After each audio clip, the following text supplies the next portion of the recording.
Good morning, everyone. Good morning. Do you have any question for me?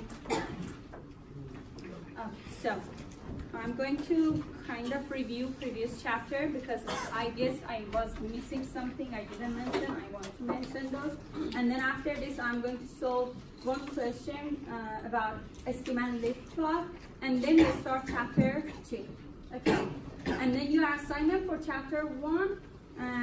Homework and quiz is due tomorrow night, and your math review is tonight, okay?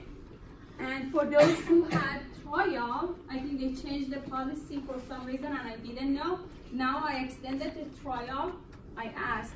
They extended for us 14 more days. So you still have time to use your trial, okay? Trial, it's not extension, okay? This is a trial for sapling, those who didn't purchase sapling yet. Okay, so now I'm going to review previous lecture. We talked about pie chart. We said pie chart belongs to categorical variable, correct? And we have slices. Each slice shows a category, correct? And we said all the data should add up to, all the frequency should add up to 100%, correct? And then we talked about bar graph. We said bar graph has different bars, belongs to categorical variable. There's a difference between bar graph and histogram. We already talked about that, and we can organize the bar graph the way we want. The data or frequency doesn't need to add up to 100%. Then after bar graph, we talked about quantitative variable. We talked about histogram. Histogram belongs to quantitative variable. And the estimate lift plot belongs to quantitative variables. In histogram, look, the reason we cannot use pie chart, for example, for quantitative variable, imagine we have all these quantitative variables. If we wanted to make a pie chart, we would have almost 50 slices. And it didn't make sense at all. It didn't make sense because all the slice shows one state and there's not any further information for us. So that's the reason we cannot use pie chart. You can try, use a numerical variable and try to draw a pie chart for that. And you will see you cannot even start. It doesn't make sense, okay? And we use this numerical variable. We made class intervals for histogram. We made a range. And as you see on x-axis of histogram, all the data are organized from minimum to maximum. And this first number and last number shows the range of data for us. For histogram, we talked about the shape of histogram, correct? How many shapes we have for histogram? Three. What are those? Symmetric. Right skewed, left skewed, correct? And what is the shape for this one? Left skewed, correct? So now I have a question for you. So do you remember before that? Do you remember for the last question for this one also I showed you a shape, correct? Because this one is numerical variable, because we use numerical variable to draw a semantic plot, correct?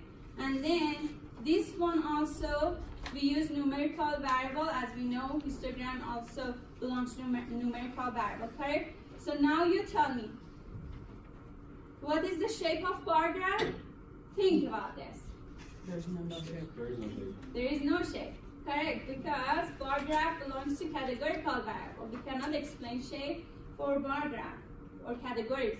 Correct? Just numerical. Means we can have shape for histogram, we can have shape for estimate lift plot. So now,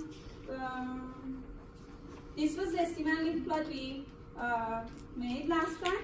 I want to talk about outlier. Outlier is an observation. Outlier is an observation that falls outside of overall pattern.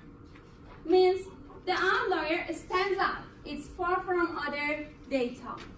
Like if our exam is so easy and everyone are kind of getting above 78, 79%, and all of a sudden one student has 10% on that exam, what happens? This student is, imagine you have a histogram, x-axis of histogram, correct? Minimum is here, maximum it goes in, it's increasing to the maximum, correct? So one student is here with 10% and the rest of the students are the other side of histogram, correct? So this student who falls outside of overall pattern is an outlier. Still, we have more tests, more, we should examine to see if it is really outlier. If we suspect there is observation which is far from other observation, we still should run through different tests. But in your class, we're just overall explaining outlier as an observation that falls outside of overall pattern. So now you tell me, is there any outlier in this data set? And what is that, if there is? What is that? It was decimal number, okay? 27. So 27.1 falls outside of overall pattern. It's far from other data, okay? We consider that as an outlier. So now you know what is outlier. Last time we talked about splitting schema and leaf plot. We didn't solve any question related to splitting schema and leaf plot. Okay? Do you have any questions so far? Sure? Okay, so I'm going to close this. And then now there is this question we are going to solve. Okay, write down the data fast. It says the table below lists the number of car theft in a large city over a recent 14-day period. And write down all the data. So remember, to draw a schema and leaf plot, we are going to draw a schema and leaf plot. What was the first step to draw a schema and leaf plot? Organizing all the data from minimum to maximum. Okay. So organize them for me, and then I will ask you so I can write down everything.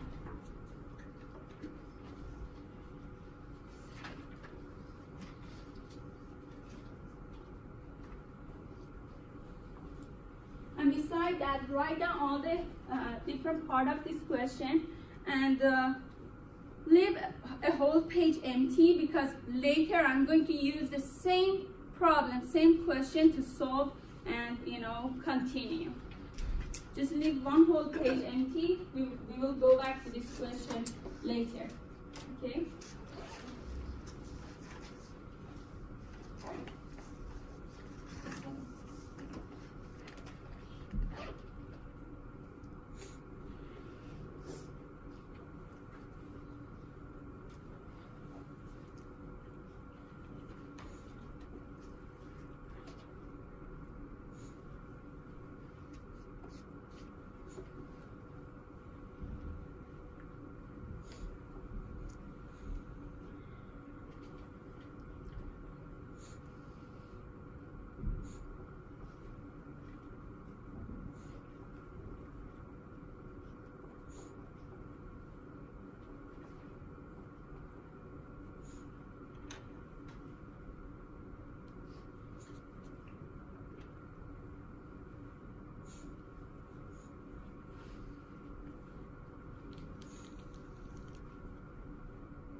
you wrote down the question, organize the data.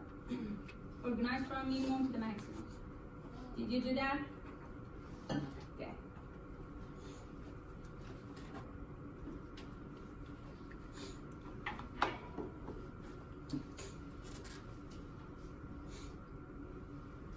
Okay, tell me. 51, 53, 54, 55, 57, 58, 59, 63, Wait. 59. 63, 64, 65, 76, 77, 78, 79. 79. Okay, 1, 2, 3, 4, 5, 6, 7, 8, 9, 10, 11, 12, 13, 14. Good. So always, as soon as you organize the data, count them to see if you have all the observations, okay? Because it happens. Sometimes you miss one of these numbers and then your stem and lift plot will be wrong. So what we did last time, we said cover the last digit of the number, just one last digit. Whatever remains for you is a stem, correct? So we have one column as a stem and then another column as lift. So what are the stems? 5, 6, 7. Correct? Correct? So for a stem 5, tell me what are the leaves?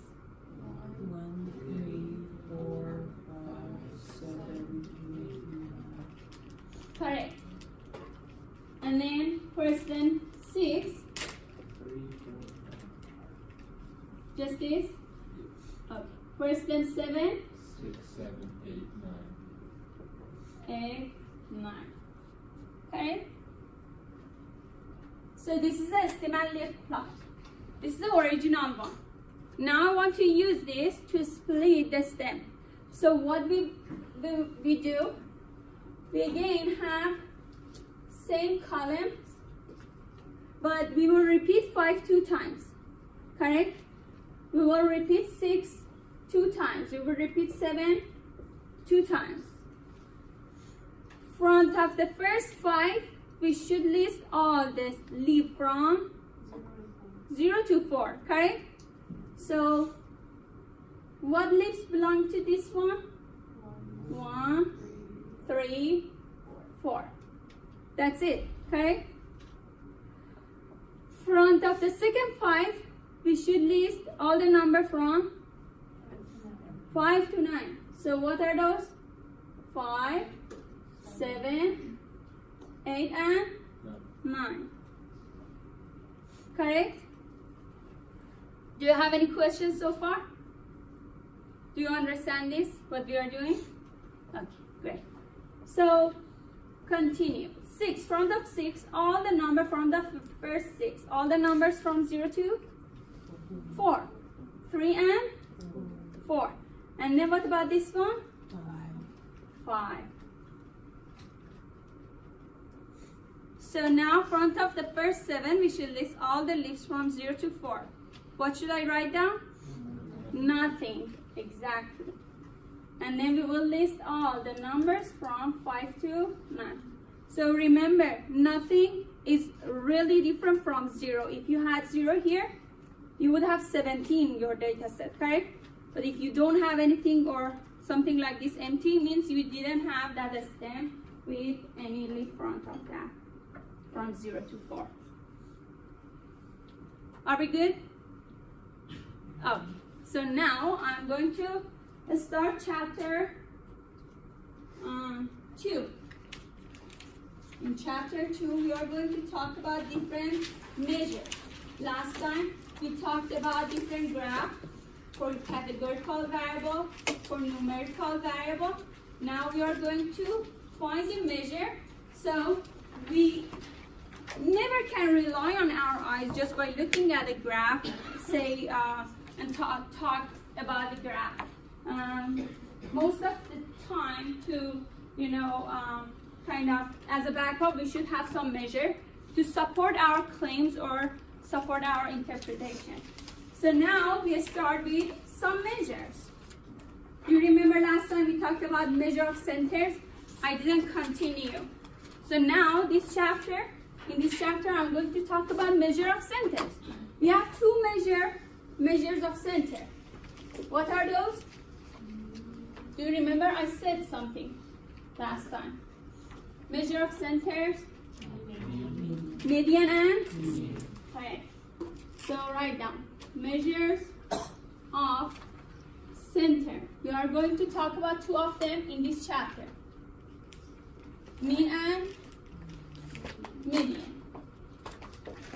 So we show mean with X bar, we show median with M, capital M.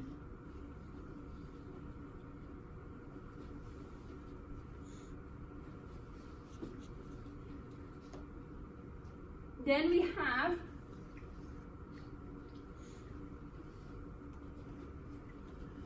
measures of variability. We have a standard deviation.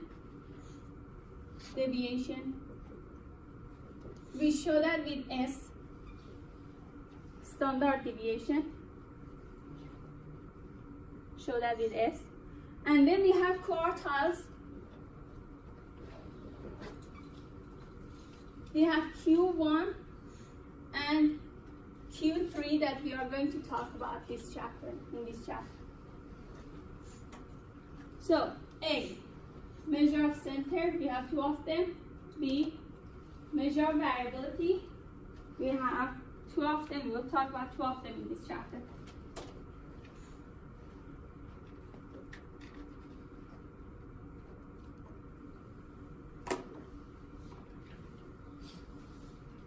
Mean or average means add all the observations, divide that by the total number of observations. So if I want to find the average of exam score in this class, I should have all your exam scores, correct? Add them all, divide by how many students we have, correct? Either 25 or 30. So sometimes by mistake, some students think average means add them all, divide by 2. That is wrong. Okay, I'm going to mention now, so you never should have this mistake. When you say divide by 2 means you had just 2 individuals. Yes, if you wanted to find the average for your exam score and your friend's exam score, both of you, 2 individuals, add those exam score, your exam score and your friend's exam score, divide by 2. But if you have more observations, you should see how many observations you had, how many exam score you added up all together. So the notation is X bar, X with some line above that. So now I will explain what exactly X1, X2, X1 plus X2 plus Xn means. Okay, N is the number of observations, correct? Or number of individuals, correct? Number of individuals. Let's write down in the sample, because later I will talk about sample and I will explain that more.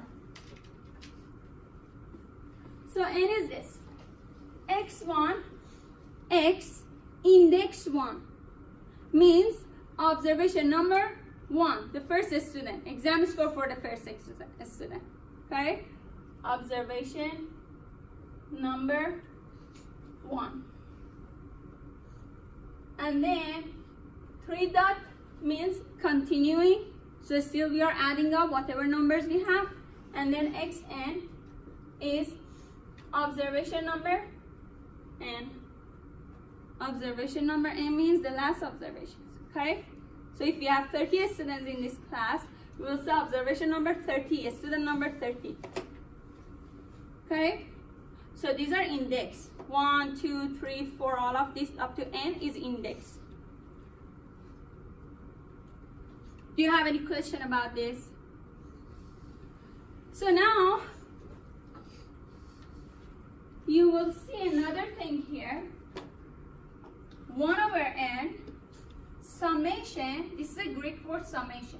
You saw it in your test review, correct? You should see this in some of your math classes. But if you haven't seen, okay, I'm going to explain. Summation of xi. It goes to numerator because it says add all the observation, and here also we were adding everything, correct? I starts from 1, observation number 1, up to the last observation n. So it starts from here. I was the index, correct? For each index, you will start writing down 1, 2, 3, up to n, correct? xi means if you have index 1, replace this here, you have observation number 1. And then it says summation, add them all. Observation number 1 plus, the index now increased to 2, plus observation number 2, x2, correct? Plus observation number 3, x3, up to xn, which is exact same as this one, correct? So summation means add all the observations together. And now, here, it says 1 over n multiply summation of x. So I said this one goes to numerator, correct? Because imagine this one has 1 divided by n, numerator is 1, denominator is n, summation of xi divided by 1 is equal to summation of xi, correct? So we have two fractions, multiply both of them, numerators are together, denominators are together. So that's why we can write this down in numerator and write this down in denominator. These are exact same. So it will be like this. 1 over n multiplies to summation of xi divided by 1. That one becomes this, correct? Then you are multiplying these two, and make them a whole fraction, correct? And then we have summation of xi, ignore 1, divided by n, right? Yeah, that's just a mathematical notation, but there are some students, they don't understand what I did. They don't have a kind of required background, or they had math 10 years ago, 15 years ago. So this is just explanation for those students. If you already know, you are good. Okay, so you don't have to memorize this as a formula for me. This is the formula you can memorize in exam if I ask you to find the average. Okay, so now use the previous example. We have 14 numbers, correct? Add them all, keep the summation for me, and then we will divide that by the total number of observations. How many observations we had in that example? 14, correct? So small n is 14, and then add all the numbers together to see what is the summation.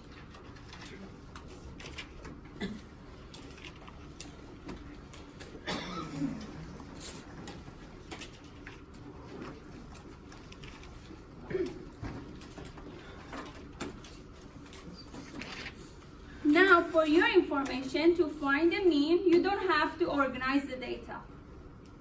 Correct? You don't have to. Just add them all like this. 1, 2, add this one to this one to this one, and go to the second row. You don't have to organize them from minimum to the maximum. Just to draw a graph, you needed to do that. Okay?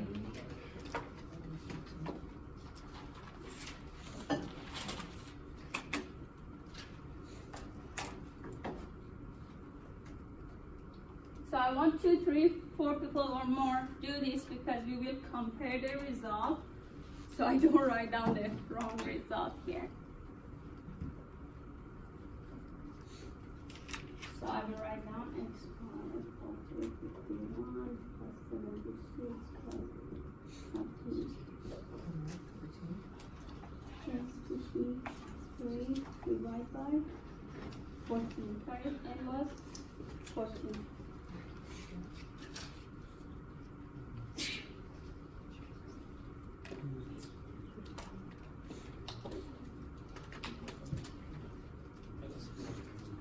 You found it? Yeah. What is the summation? 889. 889? Oh, sorry, it's not that. Divided by 14. Divided by 14. So this is correct. Yes. What is the 63.5. 63.5? So this is average or mean. So now, good thing I remember.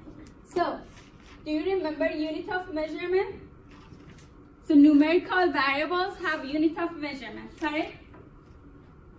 What is the unit of measurement for these numbers here?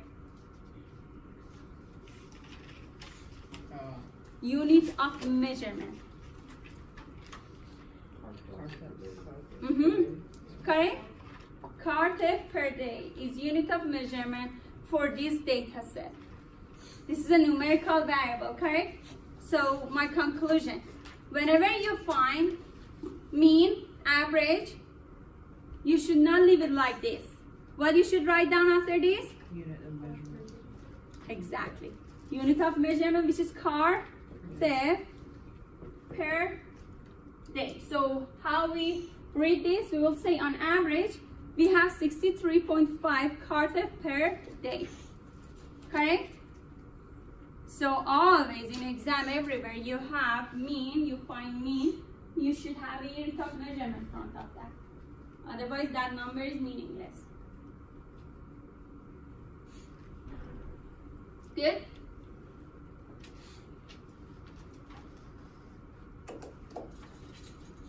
Okay, this was mean. Oh. I had a question. Sure.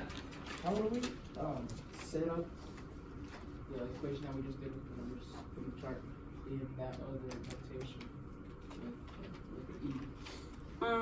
Okay. Because like I saw a lot of that on like practice. And, You like, will write down yeah, X bar. all of them were set up like that E one, and then we're like, yeah, so. You will write down x bar equals to summation of xi, I from 1 to n, divided by n, correct? And then summation of xi is x1 plus x2 plus, this is the way you will write down everything. N, correct? And then instead of x1, you are writing down 51 plus 76 plus all 14 numbers listed, plus to the last one, divided by 14. That's it. That's it. Nothing more than this. I get it the way you're saying it. I'm just saying in the quiz or whatever, it looked way different than that. Like the E's have numbers next to them, and the I's have like squares. I really gave up on two of them. Are you solving chapter 2 or No, it's chapter math review or which one? It was chapter chapter one? one. Okay, so after class, show me the question and I will go through the question to see what is exactly. Yeah, because I was just confused because like it says XI. But Yeah, I should see what is that. The I is like usually from the square root, you know, so I was confused. Yeah, I will check to see which question exactly you're talking about. No. Okay. So now I want to talk about the other unit of what's that? Measure of center. Median. Median, we show that with M, correct? So, median is the midpoint of observations. So, means I have all your exam score. First of all, I have to order your exam scores from minimum to the maximum.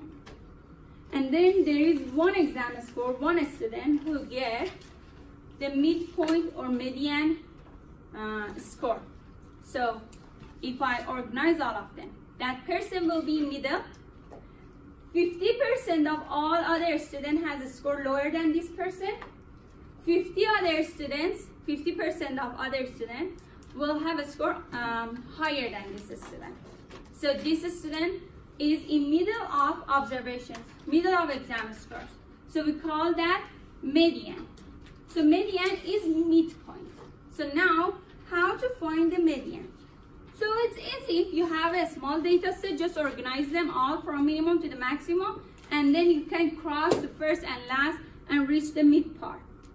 But if you have too many observations, it will be difficult to just cross them out.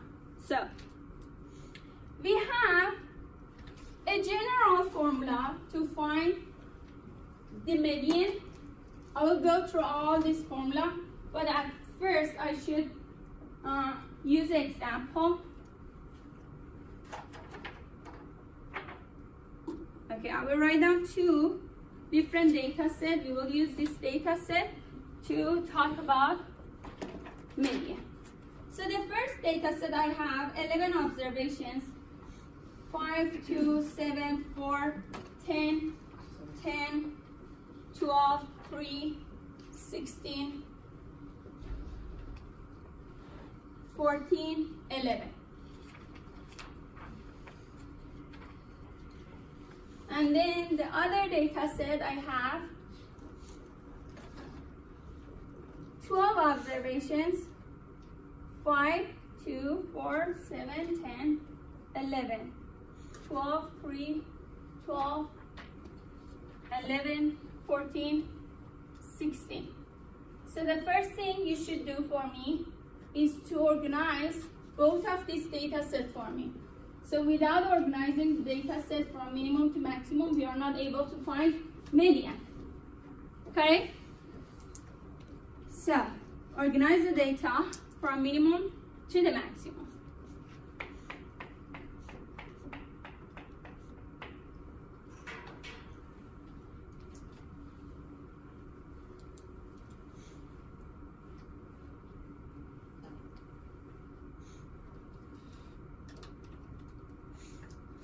So when I say two data set means that's one example, this one is another example. Okay?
Have you organized them?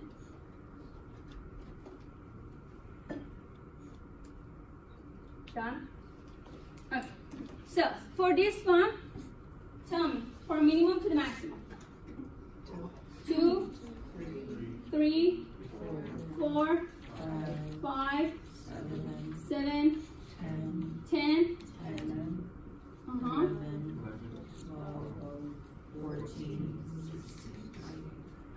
Good. Okay, this one? 2, 3, 4, 5, 7, 10, 11, 12. Huh? How many 12? 12 then. And then? 14, 16. Are we done? Okay, so as you see, the first step is to organize all the data from minimum to the maximum. So now, I'm going to use one formula. This is a general formula. I just called that general formula. Means you can use that formula for both of them. Okay, both of this kind of data set. So when I say both of this data set, because there is a huge difference between these two, this number of observation is 11, and we have odd number of observations, correct? But this one we have 12 observations, which is even. So that makes these two different. But I can use just one formula to find a median for both of them. The formula says find n plus 1 divided by 2, and you see th above that. Means this is the location of median. Location of median. You cannot say the number you are finding is median itself. This is a location of median. So let's calculate this one. N is 11 here, correct? 11 plus 1 divided by 2 is 6, right? Correct? 6 is the location of median.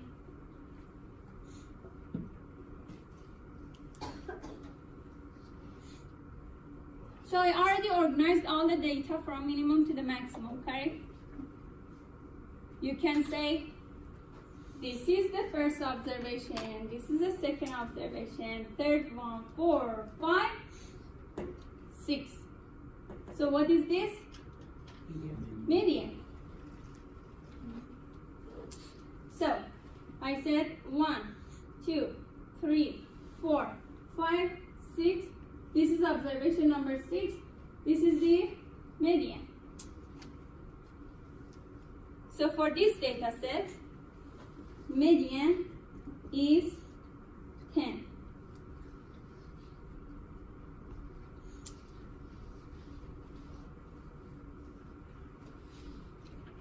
Do you have any question?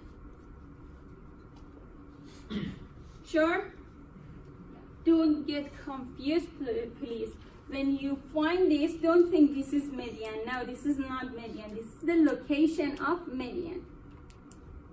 Okay? So you have to continue to find where is median exactly. What is median? So you are going to count from the first observation up to 6, and then this observation number 6 is median. And imagine if you didn't organize the data, you wouldn't find a correct number. Correct median. So now I'm going to use the same formula for this set of observations. You try it. So now we have 12 observations.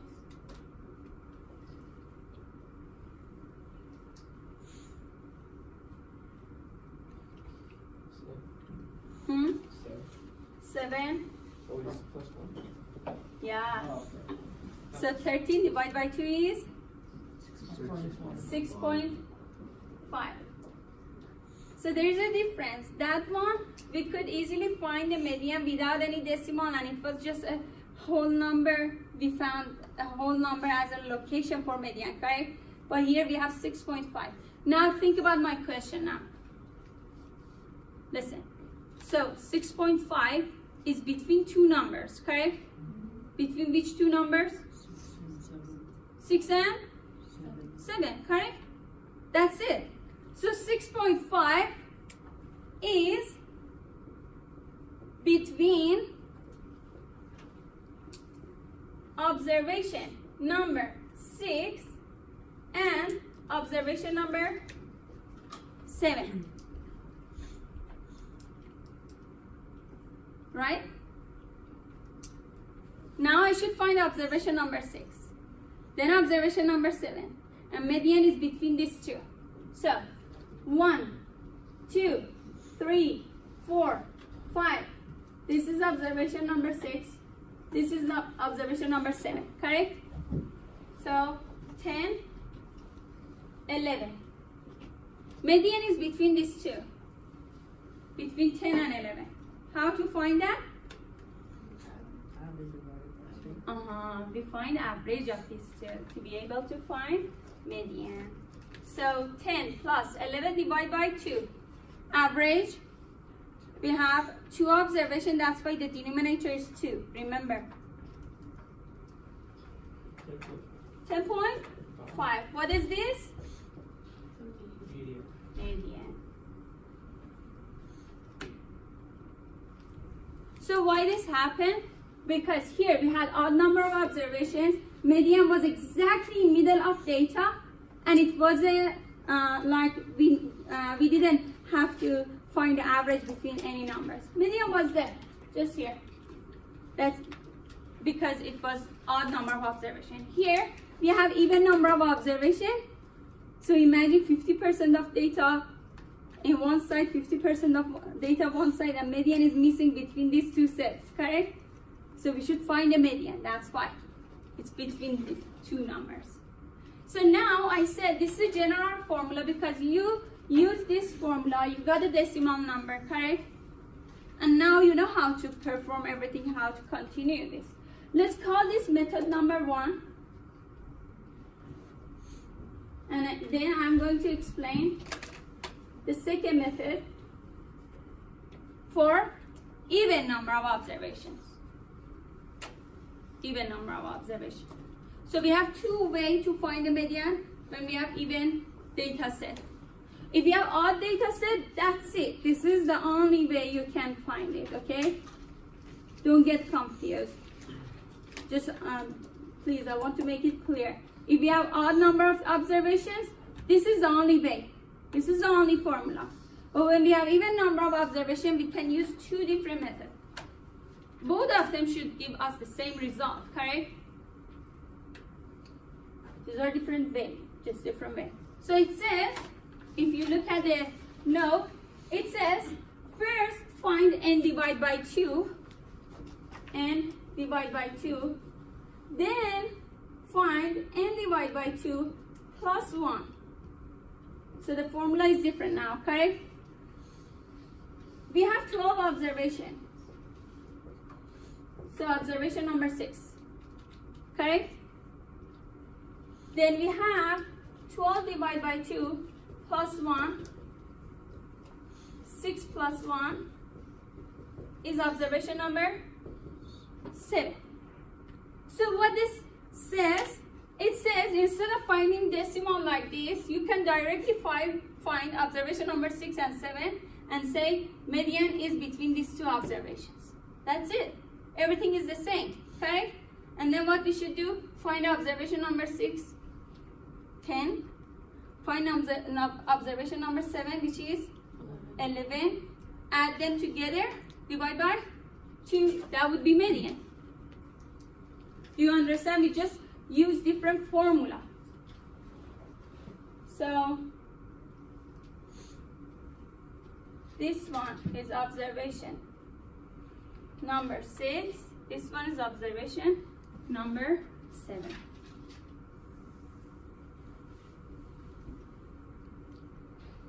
Do you understand this? Ask me your question now. Yes. Question? No question. Okay. So what we are doing, 10 plus 11 divided by 2. Everything else will be exact same.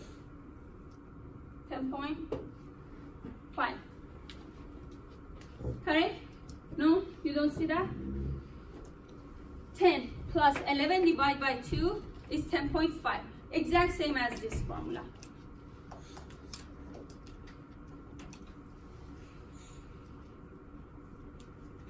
Do you have any question?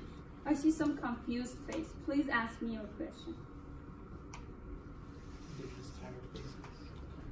It's just 8 a.m. No, sorry, not 8 a.m. 9:30. Because I have 8 a.m. class on Friday. Imagine how it would be. Are you going to require us to use method number 2? No, no, not at all. Whatever you feel more comfortable using. Because that's the way I learn too. If you have too many I numbers, would. you just add them and you just divide them. I would prefer this one. Why? Because you're just memorizing one formula for both even number and odd number, correct? Okay? But I had to explain this because some students will go see this one, and in the book also there are some different methods, and they will get confused and they think I am teaching the wrong thing. But honestly, math, to solve math questions, you can solve them with many different methods. As a teacher, I have to offer you different methods. Book will offer you some other method. Internet also, there are something else. You will choose whatever you feel more comfortable using. Correct? So these are different ways, and I recommend you to use this because for me, this is the most convenient way of solving this problem.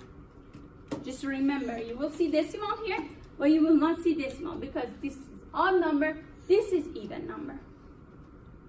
Correct?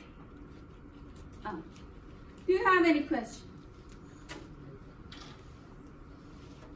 So, this is the way we find median. Both median and mean are unit of measure of center. Correct? Now I want to talk about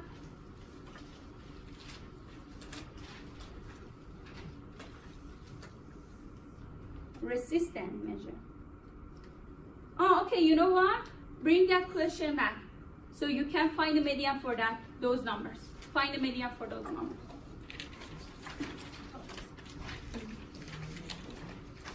This one.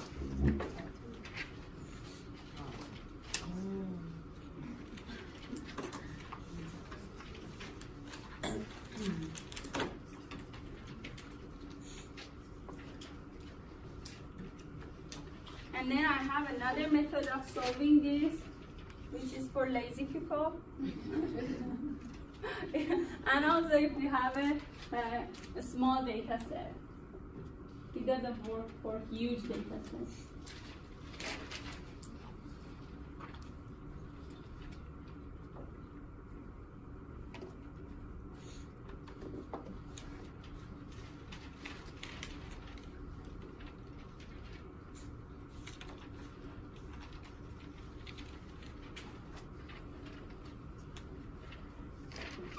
Okay, give me the numbers from minimum to the maximum. 51, 53, 54, 55, 57, 58, 59, 63. Okay, can you please repeat that count here? One more space. Okay, 51, 53. 54, 55, 57, 58, 63, 64, 65, 76, 77, 78, 70. How many observations we have? 14. 14.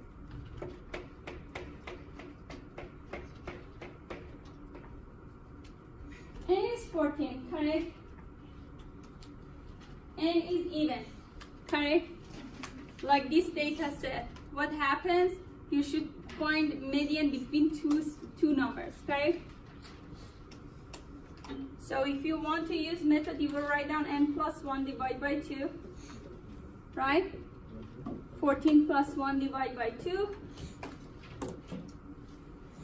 7.5 between 8 and 7 and 8. what is observation number 7? 59. What is observation number 8? 63.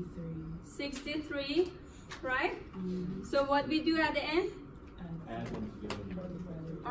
Add them together, divide by 2. 61. 61 is median. Okay?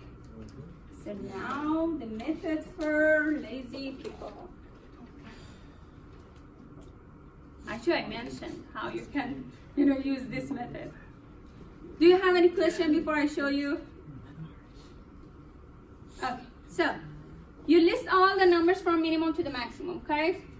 Cross the last one, first one, first one, last one, first one.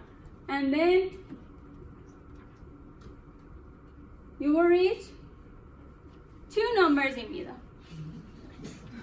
That's it. So, if you had odd number of observation, it was much easier. You just reached 1 point and that was median, correct? So now here we have another step. 59 plus 63 divided by 2 is 61. That's it. Just cross them. But in exam or somewhere else, maybe we ask you what is the location of median. So in that situation, you have to know the formula, correct? So any question? But if I don't ask you what is the formula or something like that, you can just do this. Organize them and then cross them out to find the median. So now let's talk about one of the most important things in this chapter. Okay, so I want to use this data set. Okay. Do you remember outlier? What was outlier? What was outlier? Explain it your way. An outcome that is far from the average. Exactly. Far from everything else. No, you should not say average because now you know we can calculate average, correct? So you should say the observation that falls outside of overall pattern, or easier way, the observation that is far from other observations. Okay? You cannot say average because average is just a number, correct? Now you know what is average exactly. So now, please, before I change this, find the mean, X bar for this data set because we already found median, correct? Now I want you please to find X bar. Add them all, divide by? Number of observations. So what is the number of observations here? 11, correct? Fine.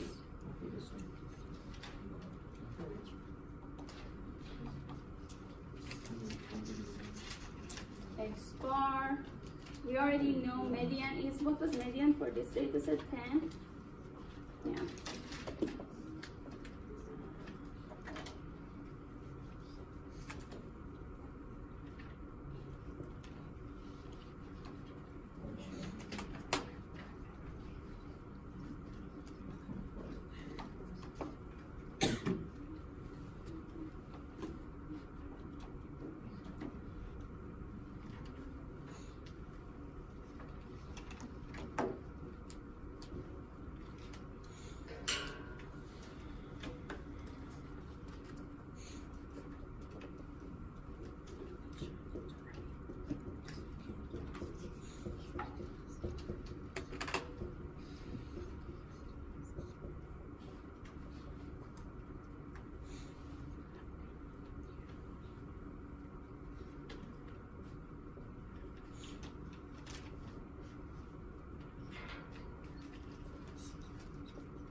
What is the mean?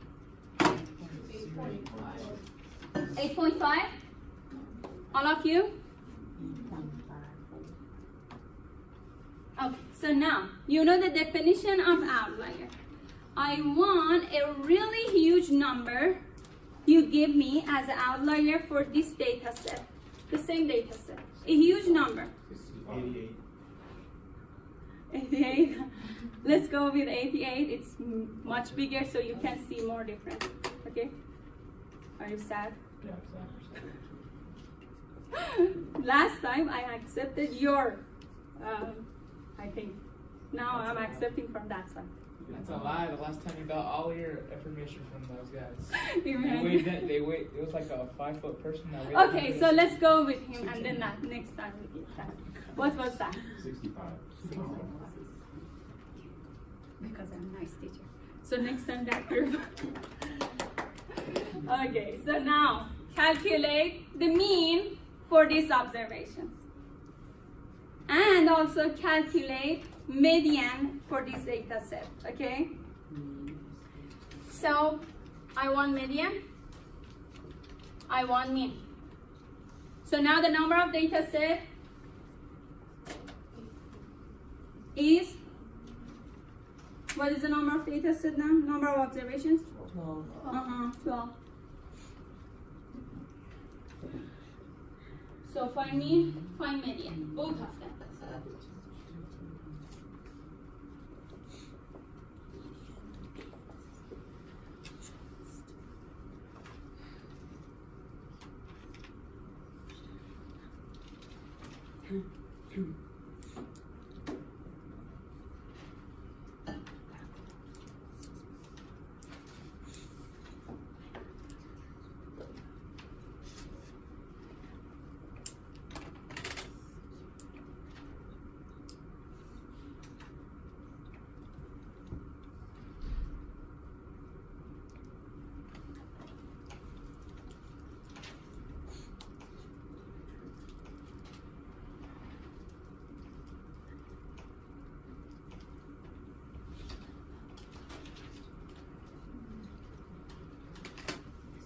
Do you have it? Do you have X bar? Yeah. What is that? 13.25. That's a good number. Okay, 13 point? 2.5. 25. And then what is the median? 10. 10. Do you see what's happening? We added a huge observation to the same data set, correct? So what happened? Median even didn't change, correct? But mean has changed a lot. It means median is not affected by the effect of outlier, correct? But mean is affected by this huge number, outlier. So here we can explain what is the meaning of resistant. Median is resistant to the outlier, and in parentheses you can say huge number, huge observation. Median is resistant to the outlier. It means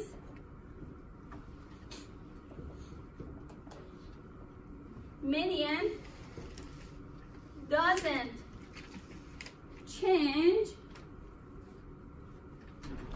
with the effect of outlier. Even if it was affected, it would just move to this side, to that side. The change would be so small, like 10.5, something like that, you know. So generally we can say it doesn't change that much. So the median doesn't change. Let's add here that much. So now we will know maybe it changes, but the effect will not be that much. The change will not be that much. Okay, do you get this? So now this is the median.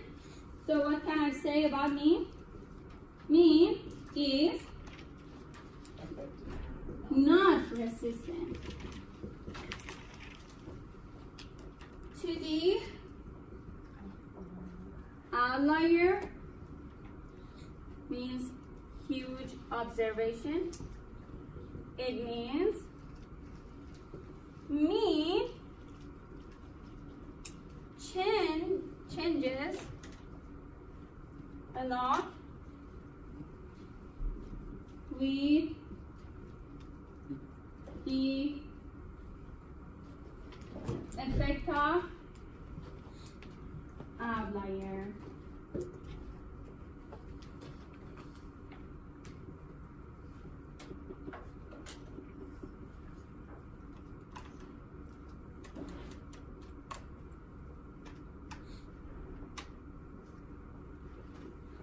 This question is good now.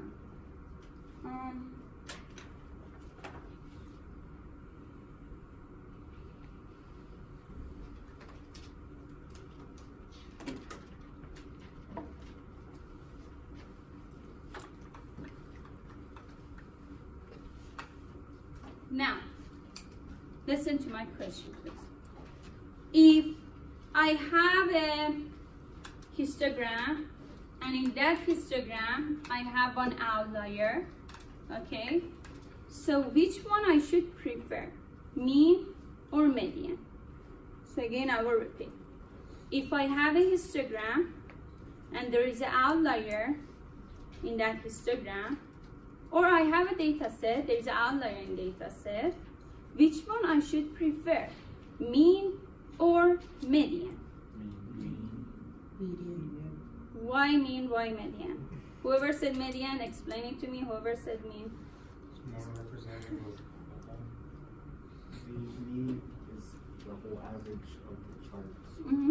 and the median is just 50-50 in a sense. So what about that outlier I was mentioning? Median. Median, why? The outlier. median is more representative of the trend. If we have an outlier, what happens? Which one is better? Mean. Because you find the average even with the outlier. So if you have an outlier, Yes. mean will change a lot, correct? It's not reliable, correct? So which one we prefer? Median. Median. Which- because it's not affected by outlier, correct? So it was related to being resistant or not. So if we have outlier in our data set, which one we will prefer? Median. Why? Because it's more reliable and it's resistant. It's resistant. It is resistant and it's more reliable. It doesn't change that much. So write this down as a note. If we have outlier in our data set, we prefer median. Why? Because median is resistant to the outlier. In parentheses, if you want more explanation, it's more reliable. It doesn't change that much, correct?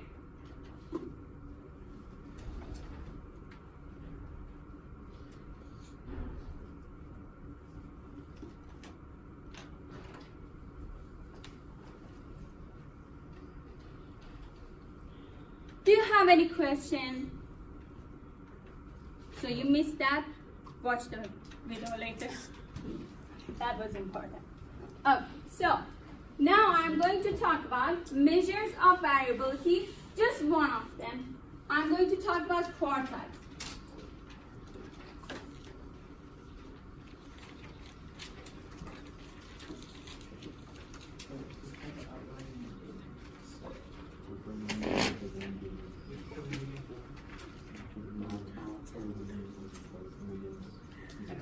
You know what? Let me, instead of talking about quartiles, I want to show this to you. I like this example.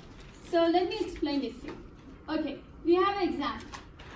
The exam scores, the exam is easy. And then I have another exam. Exam is difficult.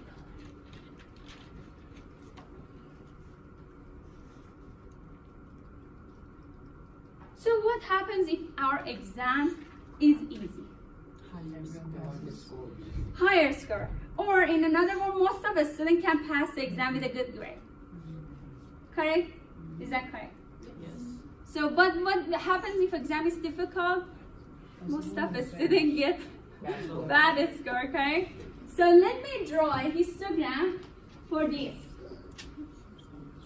On x-axis, we have exam scores. Okay, numbers. From minimum exam score to the maximum exam score. From 0 to 100%, right? The same chart we will have here. Minimum, maximum, and these are all the exam scores. On this axis, we have frequency. What is the frequency? How many students got the exam score, like a specific exam score, correct? So it will be number of students.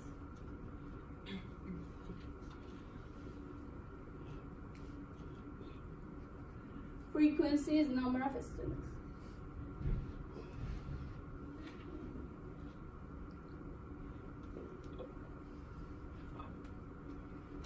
So you remember last time I was like showing you a shape of histogram instead of drawing those class interval. From now on, we are just going to use the curve. You can easily imagine, okay? That curve is covering all the class intervals, right?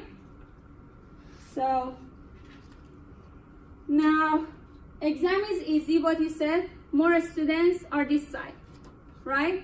So we have more frequency this side. And then just 1-2 students that side of graph. So what happens again? Exactly. What you said? Left skewed. Left skewed. Do you see that? More frequency on the right side, around maximum or mid scores, and then less student here. So what happens when exam is difficult? Right skewed. Okay. So I will have more students here, and there are some genius on this side. Okay? Those are outliers. They are nerd. We call them nerd. Right? So this is the way we explain shape for these two. Now I have one more example. If we have price of houses in America, and we have a histogram like this. This is price of houses, and this is the number of houses, okay? How many houses are so expensive, how many houses are average, or how many houses are like so lower price, what should I say, frequency, number of houses. So what do you think about this kind of symmetric? I don't know. You know what? It was good. I will tell you one thing.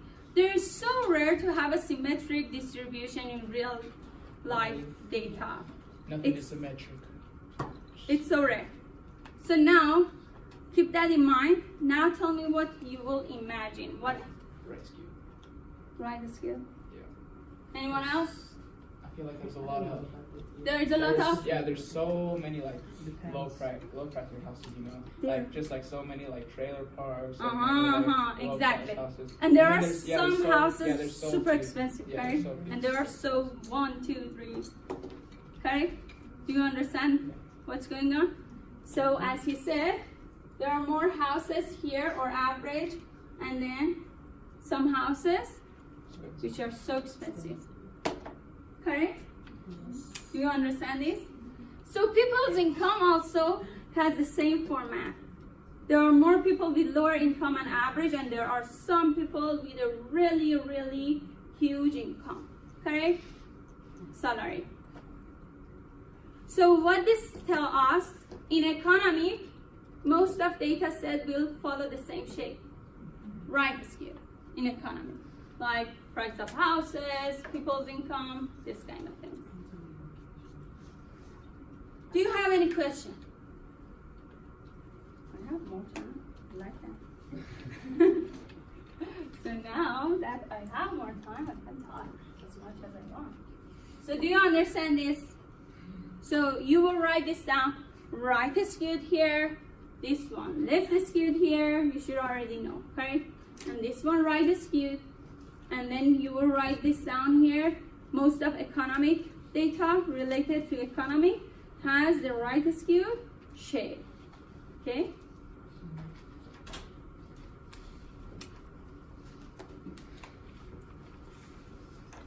So we talked about measure of center.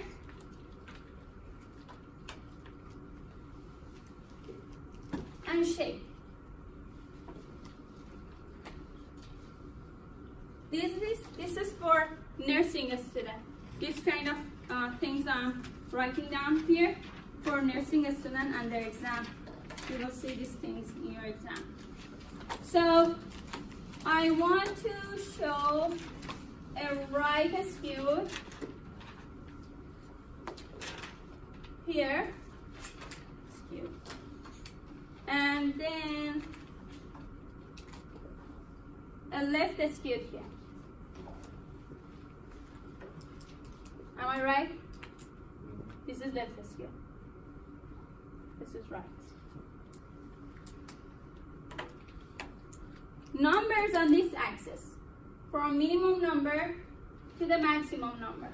So when I write down minimum, maximum, you should know it means all the data is decreasing to the right side, correct? And on x-axis, obviously, we have numbers, correct?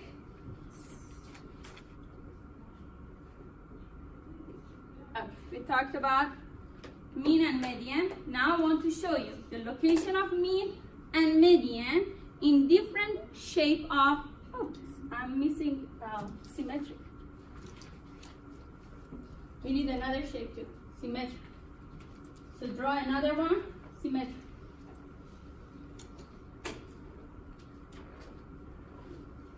So I'm going to show the location of mean and median on these different kind of shapes. Mean, maximum.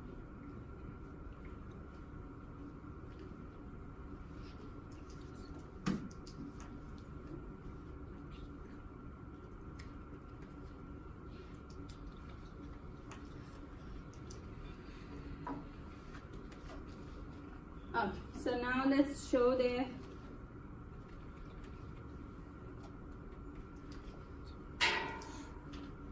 on symmetric shape, mean and median both are located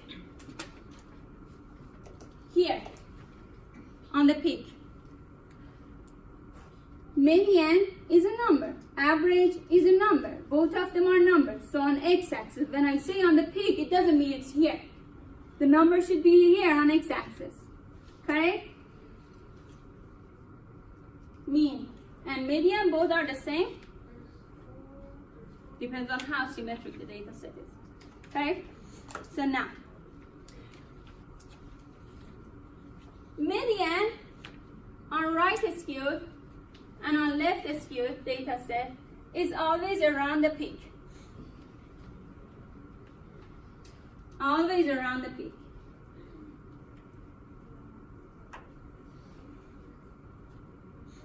Mean is always going toward the skewness. So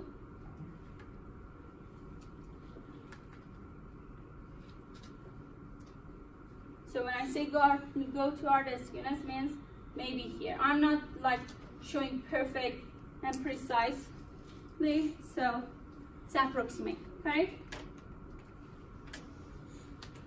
So I have a question after you're done with this. So here these two, we know they are similar, mean and median. When symmetric, we have symmetric distribution, correct? So now we write the skewed distribution, which is top part.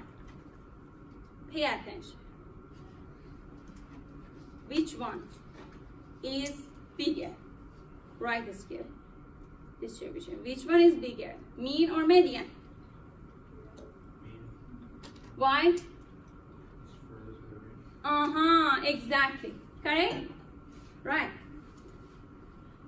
So this one is bigger. Why?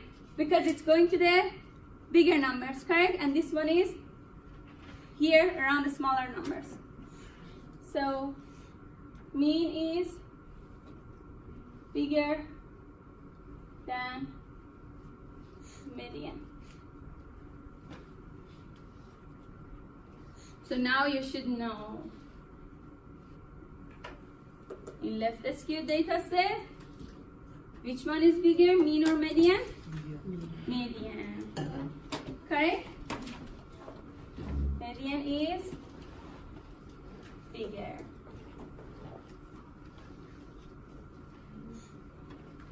Do you have any question? No, ma'am. Sure? Okay, your exam. Your homework is due tomorrow. Finish your homework. Oh, I saw lots of students got 100% on first homework. That was really nice. Thank you. Yeah. Okay, so we'll see you on Wednesday. Take care.